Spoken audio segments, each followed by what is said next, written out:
Hi කොහොමද ඔයාලට? ඔන්න අදත් අලුත් වීඩියෝ එකක් අරගෙන ඔයාලව හම්බ වෙන්න ආවා. වැඩි මහන්සියක් නැතුව පොල් කිරි වලින් පොල් කිරි ටොපි හදන්න කොහොමද කියලා අපි එහෙනම් බලමු. පොල් ගෙඩි 3කින් අපිට කිරි ටොපි කෑලි 150කට වැඩි කපා ගන්න පුළුවන්. ඉස්සෙල්ලම අපි පාන් පිටි 500ක් රන්වන් පාට වෙනකම් මැද ගන්න ඕනේ. පොල් ගෙඩි 3ක කිරිත් එක්ක සීනි එකතු කරලා අපි මේක හොඳින් හැඳිගා ගන්න ඕනේ. කිරි ටික හිඳ ගන්න නම් අපිට පොඩි වෙලාවක් යනවා.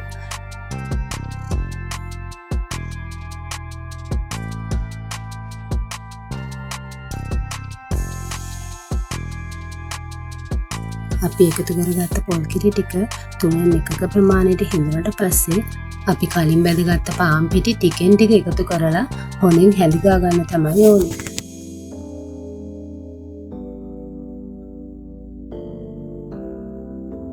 ඔයාලගේ රස අනුව මේකට අපිට තව සීනි, කිරි පිටි, බැදගත්ත කජු වගේ දේවල් එකතු කරගන්න පුළුවන්.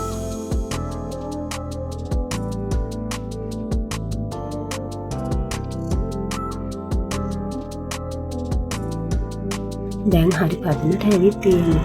අපිට තියෙන්නේ දැන් මේක හොඳට තුනී කරලා අපිට අවශ්‍ය ප්‍රමාණය වලට කෑලි කපා ගන්න. ඔයාලත් මේක හදලා රස බලන්න. අලුත් වීඩියෝ එකකින් හම්බ වෙනකම් එහෙනම් අපි ගිහින් එන්නම්.